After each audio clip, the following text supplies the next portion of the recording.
Everybody, কেমন আছেন আপনারা সবাই? আমি আশা করছি আপনারা সবাই ভালো আছেন। আজকে আমরা ময়মনসিংহ পলিটেকনিক ইনস্টিটিউট সম্পর্কে জানবো।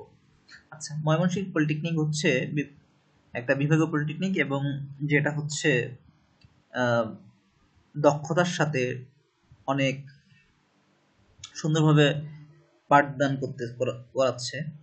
তো আমরা আজকে জানবো যে ময়মনসিংহ পলিটেকনিকে কি কি ডিপার্টমেন্ট আছে এবং কোন ডিপার্টমেন্টগুলোতে পড়লে আপনারা ভবিষ্যতে উপকৃত হবেন এবং ভালো কিছু করতে পারবেন, সেই সম্পর্কে আমরা জানবো। তো এখানে দেখতে পাচ্ছি টোটাল হচ্ছে 7টা ডিপার্টমেন্ট আছে। তো এই 7টা ডিপার্টমেন্টের মধ্যে আমরা জানি যে কিছু কিছু ডিপার্টমেন্টে চাকরি পরিমাণ অনেক বেশি এবং কিছু কিছু ডিপার্টমেন্টে চাকরি নেই বললেই চলে।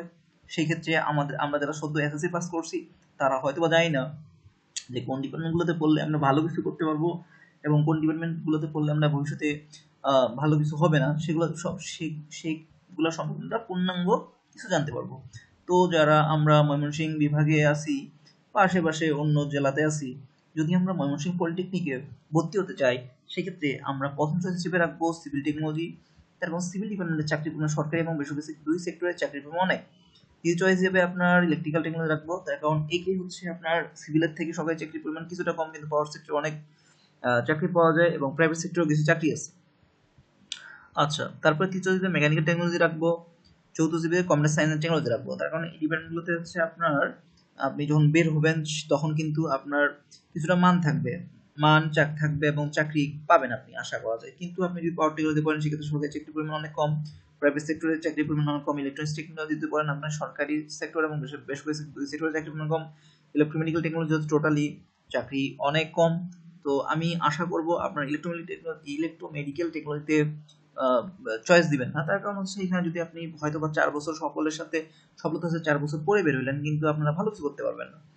তাই আমার সাজেস্ট থাকবে আপনারা যারা ময়মনসিংহ পলিটেকনিকে পড়তে চাচ্ছেন তারা civil, electrical, computer, mechanical choice দিয়ে দিবেন। এবং যদি আপনার একান্তই পয়েন্ট বা যদি আপনার প্রিপারেশন অনেক কম থাকে, সেক্ষেত্রে আপনারা যদি পড়তেই চান পাওয়ার, ইলেকট্রনিক্স এবং ইলেকট্রোমেডিক্যাল, সেক্ষেত্রে পড়তে পারেন, ঠিক আছে।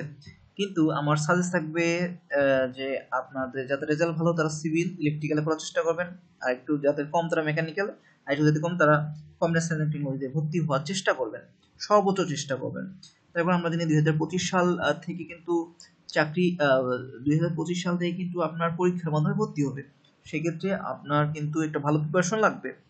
পাশাপাশি যারা ভালো রেজাল্ট করছেন তাদেরও কিন্তু ইফেক্ট করবে এখানে। তো ধন্যবাদ সবাইকে, আপনারা ভালো থাকবেন এবং আমার চ্যানেলটাকে সাবস্ক্রাইব করবেন এবং ময়মনসিংহ পলিটেকনিক সম্পর্কে আরো অনেক অথেন্টিক নিউজ পেতে আমার চ্যানেলটাকে সাবস্ক্রাইব, কমেন্ট, শেয়ার করবেন এবং লাইক করবেন। সো ধন্যবাদ সবাইকে।